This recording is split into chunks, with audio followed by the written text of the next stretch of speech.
ഫ്രണ്ടാണ്, ലിഖിത എന്നാണ് പേര്. നമ്മുടെ ഇവിടുത്തെ LDF-ന്റെ സ്ഥാനാർത്ഥിയാണ്. നിങ്ങളുടെ സപ്പോർട്ട് സ്നേഹമൊക്കെ ഉണ്ടാണ്.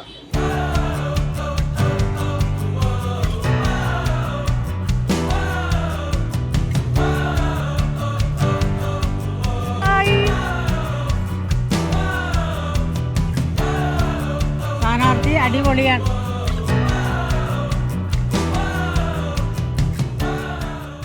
നമസ്കാരം. കൊച്ചി നഗരസഭയുടെ 60ാം ഡിവിഷൻ പെരുമ്പടപ്പിലെ സ്ഥാനാർത്ഥിയായ ലിഖിത NXന്റെ ആ ഒരു തെരഞ്ഞെടുപ്പ് പ്രചരണ പരിപാടികൾ ഇന്ന് ആരംഭിക്കുകയാണ്. നമ്മളിന്ന് അവരോടൊപ്പം ചേരുകയാണ്. എല്ലാവരും ഒരുമിച്ച് ചേർന്നുകൊണ്ട് വളരെ ആഹ്ലാദത്തോടുകൂടെ സന്തോഷത്തോടുകൂടെ വലിയ പ്രതീക്ഷയോടുകൂടെയാണ് അവർ സ്ഥാനാർത്ഥിയോടൊപ്പം പ്രവർത്തകരെല്ലാവരും ചേർന്നുകൊണ്ട് ഇന്നത്തെ പ്രവർത്തനങ്ങൾ ആരംഭിക്കുന്നത്. നമസ്കാരം.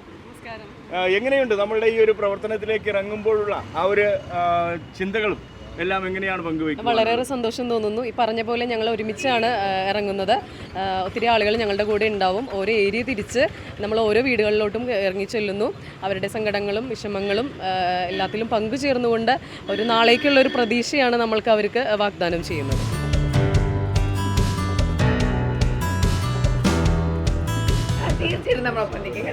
സന്തോഷം. ഞങ്ങളുടെ പ്രാർത്ഥനയുണ്ടാവും.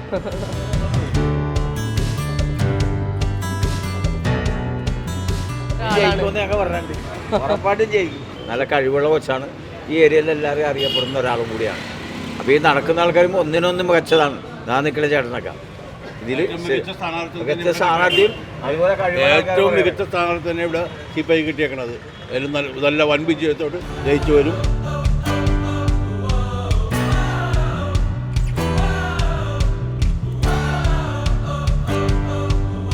രാവിലെ നമ്മള് ഒരു ഓട്ടപ്പാച്ചിലാണല്ലോ എല്ലാ ദിവസവും. എത്ര ദിവസമായി ഇത് ആരംഭിച്ചു? നമ്മൾ ഏകദേശം 13-ാം തീയതി മുതൽ തുടങ്ങി. അന്ന് മുതൽ ഞങ്ങൾ എല്ലാവരും ആക്റ്റീവായി തന്നെ മുന്നോട്ട് പോകുന്നു. ഞങ്ങൾ 7 മണിക്ക് ഇറങ്ങും. 7 മണിക്ക് ഇറങ്ങി ആ സമയത്തൊക്കെ അമ്മച്ചിമാരും വീട്ടുകാരൊക്കെ ജോലിക്ക് പോകുന്ന തിരക്കായിരിക്കും. എന്നിരുന്നാലും നമ്മൾ അവരിലോട്ട് കയറി ചെന്ന് അവരോട് നമ്മുടെ അഭ്യർത്ഥന പറയും. തീർച്ചയായും എൻ്റെ കൺസെപ്റ്റ് പ്രകാരം, ഞങ്ങളുടെ കൺസെപ്റ്റ് പ്രകാരം പറയുന്നത് ഒരു ജനപ്രതിനിധി ജനങ്ങൾക്ക് വേണ്ടിയിട്ടുള്ളതാണ്. ആ ജനങ്ങൾക്ക് വേണ്ടിയിട്ടുള്ള പ്രതിനിധി അവരുടെ ഇടയിലോട്ട് ഇറങ്ങിച്ചെല്ലുകയും അവരുടെ ആവശ്യങ്ങളും അവരുടെ പ്രശ്നങ്ങളും അവരുടെ സങ്കടങ്ങളിലൊക്കെ അവരോട് കൂടെ നിൽക്കുന്ന ഒരാൾ. പിന്നെ പറയാനുള്ളത്, തീർച്ചയായും ഒരു ജനപ്രതിനിധി അവരുടെ ഇടയിലോട്ട് ഇറങ്ങുന്ന ഒരാളായിരിക്കണം, അവരിൽ ഒരാളായിരിക്കണം. പിന്നെ എന്നെ ഇവിടെ അത്യാവശ്യം ഞാനൊരു ഇൻസ്റ്റിറ്റ്യൂഷൻ നടത്തി വരുന്നു 10 വർഷമായിട്ട്. അതുകൊണ്ട് പല വീടുകളിലും കയറി ചെല്ലുമ്പോൾ അവിടെ ഞാൻ പഠിപ്പിച്ച സ്റ്റുഡൻസ് ഉണ്ടാവും.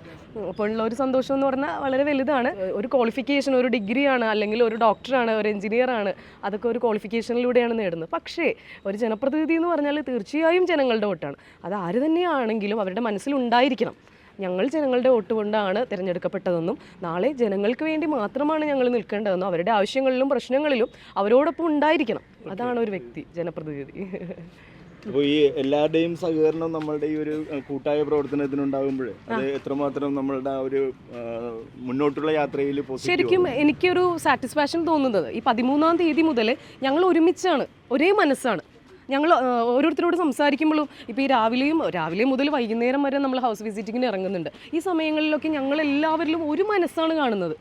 അപ്പോൾ ഞാൻ രാവിലെ പ്രാർത്ഥിക്കുന്ന ഒരാളാണ്. അപ്പോൾ ഞാൻ എൻ്റെ ദൈവത്തോട് പ്രാർത്ഥിച്ചത് ഇങ്ങനെയാണ്: ഞങ്ങളിൽ എല്ലാവരിലും ഒരു മനസ്സാണ്, ഐക്യകണ്ഠേന, അല്ലെങ്കിൽ ഒരേ മനസ്സോടെ മുന്നോട്ട് പോയിക്കൊണ്ട് ഞങ്ങളുടെ മനസ്സിലെ ചിന്ത ഇതാണ്: ജനങ്ങളുടെ ക്ഷേമം, ജനങ്ങൾക്ക് വേണ്ടി.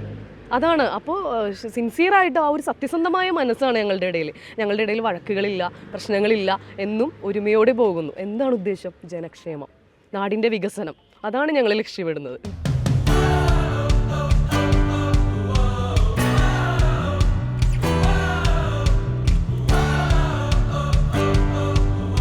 മത്സരരംഗത്തേക്ക് വരുമ്പോൾ എന്തായിരുന്നു അതിനുള്ള ഏറ്റവും വലിയൊരു പ്രചോദനം? പ്രചോദനം എന്ന് പറയുമ്പോൾ നമ്മൾക്ക് ജനങ്ങൾക്ക് വേണ്ടിയാണല്ലോ. അപ്പോൾ ജനങ്ങൾക്ക് ക്ഷേമത്തിന് വേണ്ടി ആകുമ്പോൾ നമ്മൾ ഇൻട്രസ്റ്റിംഗ് ആണ്. അവർക്ക് വേണ്ടി അവരുടെ പ്രശ്നങ്ങളിലോട്ടും അവർക്ക് പരിഹാര മാർഗം കണ്ടെത്താനും അതൊരു വലിയൊരു കാര്യമായിട്ട് കരുതുന്നു. നമ്മുടെ നിലവിൽ നമ്മുടെ രഞ്ജിത്ത് മാഷായിരുന്നു കൗൺസിലർ.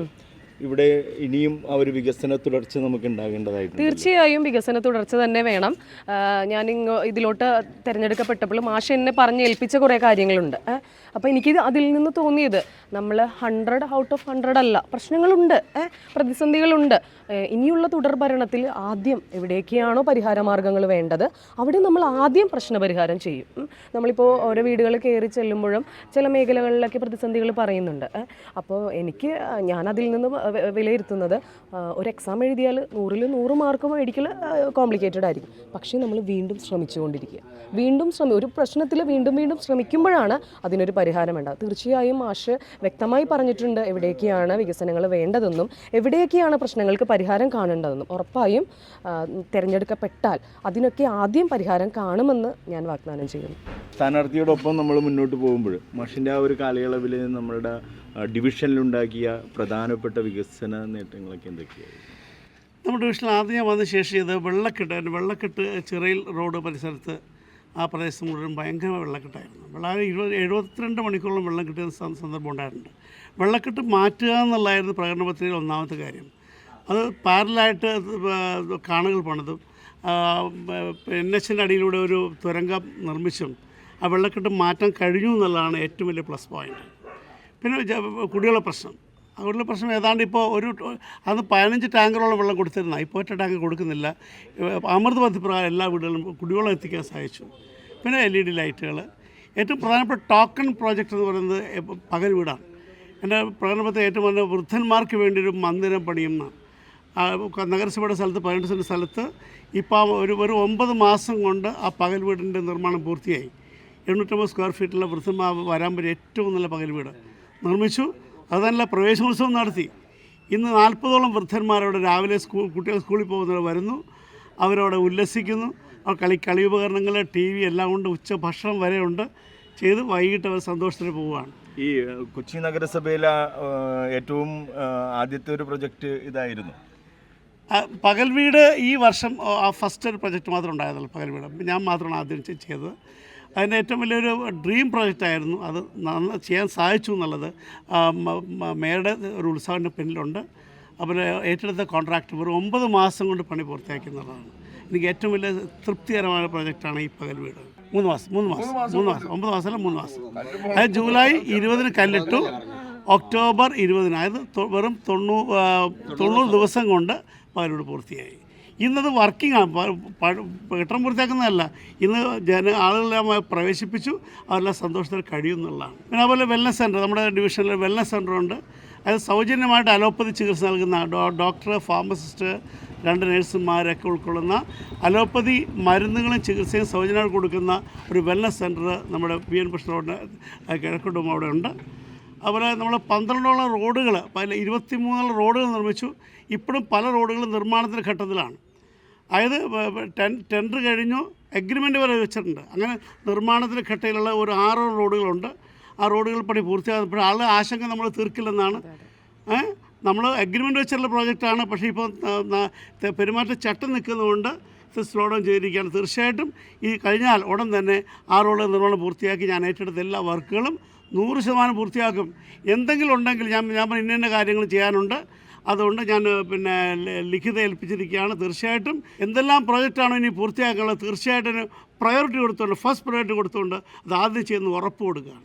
ആ ഒരു ഉറപ്പിനെ കുറിച്ച് മാഷിൻ്റെ ഉറപ്പുണ്ടല്ലോ, ലിഖിത ജയിച്ചു വന്നാൽ അത് പൂർത്തിയാക്കുവാനായിട്ടുള്ളൊരു തുടർച്ച ഉണ്ടാകുമെന്ന് പറയുന്നത്. ആ ഒരു തുടർച്ച അത് ഈ ജനങ്ങൾക്ക് കൊടുക്കാൻ പറ്റിയ ഏറ്റവും വലിയൊരു വാഗ്ദാനം തന്നെയാണ്. അത് ഉറപ്പ് തന്നെയാണ്. മാഷെന്നോട് ചൂണ്ടിക്കാട്ടിയിരുന്നു എവിടേക്കാണ് പ്രശ്നങ്ങളുള്ളതെന്നും ഇനി തുടർ ഭരണത്തിൽ ഏതൊക്കെയാണ് പൂർത്തീകരിക്കേണ്ടതെന്നും. അപ്പോൾ ഞാനും നിങ്ങളോട് വാഗ്ദാനം ചെയ്യുകയാണ്, നമ്മൾ തീർച്ചയായും ആ പ്രവർത്തനങ്ങളിലോട്ട് തന്നെ ആദ്യം കടന്നു ചെല്ലും. ഇത്രയും നല്ല പ്രവർത്തനത്തിന് കൗൺസിൽ വേറെ ഉണ്ടാവില്ല. വളരെ കുറഞ്ഞ ആൾക്കാർ മാത്രമേ ഉള്ളൂ. മാഷ് അത്രയ്ക്ക് ഈ ഡിവിഷന് വേണ്ടി കഷ്ടപ്പെടുന്നു. എല്ലാ റോഡുകളും വർക്കിംഗ് ആക്കി. കൊച്ചു കാര്യങ്ങൾ മാത്രമേ ഇനി ചെയ്യാനുള്ളൂ. അത്രയ്ക്ക് നല്ല രീതിയിൽ പ്രവർത്തിച്ചൊരു കൗൺസിലറാണ് നമ്മൾ. ഒരു സംശയമില്ല, ലിഖിത ജയിക്കുകയും ചെയ്യും, നല്ല ഭൂരിപക്ഷം ഉണ്ടാവും. സംശയമില്ല കത്തി.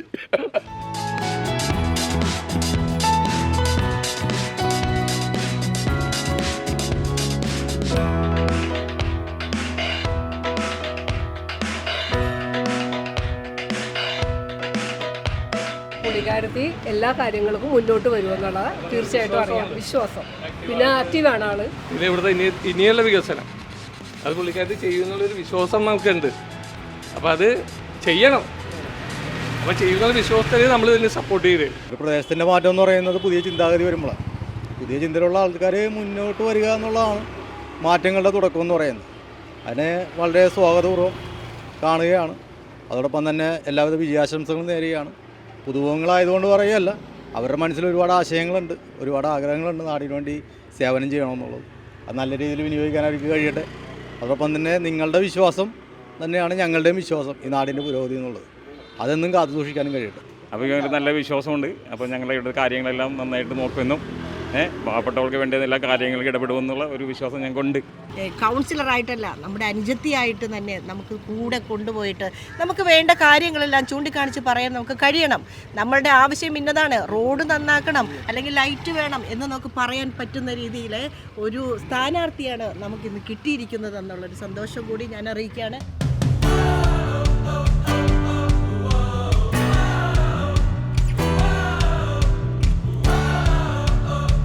ഡിവിഷൻ അറിയാം, രഞ്ജിത്ത് മാഷിനറിയാം, കെ സുരേഷിനറിയാം. അപ്പോൾ എല്ലാവരും എൻ്റെ കൂട്ടുകാരാണ്.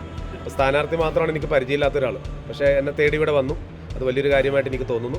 അപ്പോൾ ഇതുപോലെ എല്ലാവരെയും തേടി അവിടെ ഓരോ കുടുംബങ്ങളിലും ചെല്ലുവാനായിട്ടുള്ള ഒരു നല്ലൊരു മനസ്സുള്ള ആളാണെന്ന് ഞാൻ മനസ്സിലാക്കുന്നു. അത് ഇനിയും തുടരാനായിട്ട് അവസരം ഉണ്ടാകട്ടെ എന്ന്, ദൈവത്തിൻ്റെ വലിയൊരു അനുഗ്രഹം ഉണ്ടാകട്ടെ എന്ന് പ്രാർത്ഥിക്കുന്നു. പിന്നെ രണ്ടുപേരും ചെറുപ്പക്കാരാണ്, വിദ്യാഭ്യാസമുള്ള ടീമാണ്. മറ്റൊരും അയാൾ ഞങ്ങളെ അയൽവാസിയാണല്ലോ. എല്ലാ വിജയാശംസകളും നേരുന്നു.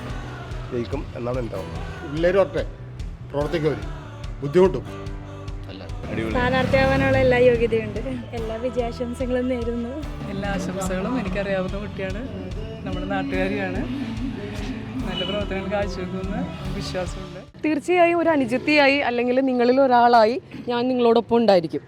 ഇനിയുള്ള തുടർ പ്രവർത്തനങ്ങളിലും നിങ്ങളോടൊപ്പം തോളോട് തോൾ ചേർന്ന് അല്ലെങ്കിൽ ചങ്കോട് ചങ്കായി നിങ്ങളുടെ കൂടെ തന്നെ ഉണ്ടായിരിക്കും. നമ്മൾ കാണുന്ന ഒരു ഡിവിഷൻ, നമ്മൾ സ്വപ്നം കാണുന്ന ഒരു ഡിവിഷനിലോട്ട് നമ്മൾ എത്തിക്കും. വികസന പ്രവർത്തനങ്ങളുടെ തുടർച്ച എന്ന് പറയുമ്പോൾ അതിനെന്തെങ്കിലും പുതിയ രൂപങ്ങൾ നൽകാനായിട്ട് തീർച്ചയായും ഒരുപാട് വികസന പ്രവർത്തനങ്ങളുണ്ട്. നമ്മൾ ഈ പകൽ വീടിനോട് ചേർന്ന് ഒരു ഓപ്പൺ ജിമ്മ് കൊണ്ടുവരുന്നുണ്ട്. അത് മാത്രമല്ല ഞങ്ങളുടെ സ്വപ്നത്തിലുള്ളത്, അതിനോട് ചേർന്ന് നമ്മളൊരു സൗജന്യ PSC സെൻറ്റർ തുടങ്ങുന്നുണ്ട്. അത് ആഴ്ചയിലോ മാസത്തിലോ ഇത്ര ക്ലാസ്സുകൾ സംഘടിപ്പിച്ച് നമ്മളൊരു സൗജന്യ PSC സെൻറ്ററും, അതുപോലെ തന്നെ കുറച്ച് പിന്നോക്കം നിൽക്കുന്ന കുട്ടികൾക്ക്, ഇപ്പോഴത്തെ സ്റ്റുഡൻസിന് മലയാളം, ഇംഗ്ലീഷ്, ഈ കൊറോണ കാലഘട്ടത്തിലെ പ്രതിസന്ധികൾ അനുഭവിച്ചു വരുന്ന കുട്ടികൾക്ക് ഇങ്ങനെയുള്ള പ്രശ്നങ്ങളുണ്ട്. അവർക്ക് ഒരു ഹെൽപ്പ് എന്നുള്ള രീതിയിൽ, അവർക്കൊരു കോർഡിനേറ്റർ എന്നുള്ള രീതിയിൽ അവരെ സഹായിക്കാൻ ഞങ്ങൾ ഉണ്ടായിരിക്കും. തീർച്ചയായും നമ്മുടെ ഡിവിഷനിലെ ഒരു യുവതലമുറയ്ക്ക് അവരനുഭവിക്കുന്ന ഒരു പ്രശ്നങ്ങൾക്ക് ഒരു പ്രതിവിധിയായി ഒരു സൗജന്യ PSC കോച്ചിങ് സെൻറ്റർ, ഒരു കരിയർ ഗൈഡൻസ് ക്ലാസ്, ഒരു ഹെൽപ്പ് അവർക്ക് നമ്മൾ കൊടുക്കുന്നതായിരിക്കും. ഇത്തരത്തിൽ വികസന കാഴ്ചപ്പാടും അതുപോലെ തന്നെ വിദ്യാഭ്യാസ വികസനവും യുവതലമുറയെ ചേർത്ത് നിർത്തുവാനും ഒപ്പം തന്നെ ഈ നാട്ടിലെ വയോജനങ്ങളെ ചേർത്ത് നിർത്തുവാനും വികസനത്തിൻ്റെ തേരോട്ടം നടത്തുവാനും തയ്യാറായിക്കൊണ്ടാണ് ലിഖിത ഈ ഒരു സ്ഥാനത്തേക്ക് വോട്ടുകൾ അഭ്യർത്ഥിച്ചു കൊണ്ടുവരുന്നത്. അതുകൊണ്ട് തന്നെ ജനങ്ങൾക്കൊപ്പം ഉണ്ടാകുമെന്നുള്ള വലിയ വാഗ്ദാനവും ലിഖിത നൽകുന്നുണ്ട്. ആ വാഗ്ദാനമാണ് ജനങ്ങളെ സംബന്ധിച്ച് അവരുടെ വോട്ടുകളായി മാറേണ്ടത്. അത് രഞ്ജിത്ത് മാസ്റ്റർ തുടങ്ങി വെച്ച പല വികസന പദ്ധതികളും അത് തുടർന്നു പോകുവാനായിട്ടുള്ളൊരു സാഹചര്യവും ഉണ്ടാക്കുകയാണ്. ഒപ്പം തന്നെ പുതിയ കാഴ്ചപ്പാടുകൾ അവതരിപ്പിക്കുവാനും യുവാക്കളോടൊപ്പവും കുട്ടികളോടൊപ്പവും നിൽക്കുവാനും സാധിക്കുന്ന ഒരു സ്ഥാനാർത്ഥിയാണ് ഇന്നുള്ളത് എന്നുള്ളതാണ് ലിഖിത തന്നെ നമ്മളോട് വെളിപ്പെടുത്തുന്നത്. ലിഖിതയ്ക്ക് Metro 7 ന്യൂസിൻ്റെ എല്ലാവിധത്തിലുള്ള വിജയാശംസകളും നേരുകയാണ്. Thank you.